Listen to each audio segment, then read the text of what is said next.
आपल्यासोबत शिवसेनेचे नेते नरेश म्हस्के जोडले गेले आहेत। या संदर्भात बोलण्याकरता नरेशजी नमस्ते।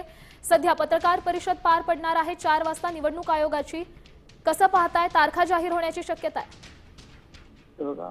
निवडणुका कधीही लागल्या तरी त्या लढण्याची पूर्णपणे तयारी आमची झालेली आहे। पूर्ण तयारीनिशी आम्ही या निवडणुका लढण्यासाठी तयार आहोत। पण खरं तर अनेक राजकीय नेत्यांकडून या संदर्भात संमिश्र प्रतिक्रिया येत आहेत। विरोधकांचं असं म्हणणं आहे मतदार याद्यांच्या घोळासंदर्भात या याद्या दुरुस्त केल्यानंतरच निवडणुका व्हाव्यात, तर काहींचं मत आहे आत्ताच निवडणुका पार पडाव्यात। तुमचं काय मत आहे? दोन्ही बाजूनी हे लोक आरोप करत आहेत। निवडणुका होत नव्हत्या तेव्हा निवडणुका घेत नाहीत म्हणून बोलतात। केंद्रामध्ये दिल्लीमध्ये मतदार याद्यांच्या पुनर्रचनेला विरोध करतायत।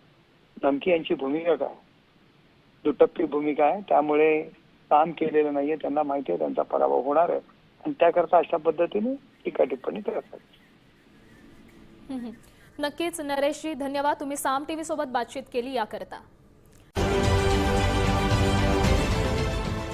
देश विदेशातील प्रत्येक घडामोडींचे लाईव्ह अपडेट मिळवण्यासाठी आता साम टीव्हीच्या सर्व सोशल मीडिया प्लॅटफॉर्मला लाईक, फॉलो आणि सबस्क्राईब करा। तसंच सर्व नोटिफिकेशनसाठी बेल आयकॉन प्रेस करायला विसरू नका।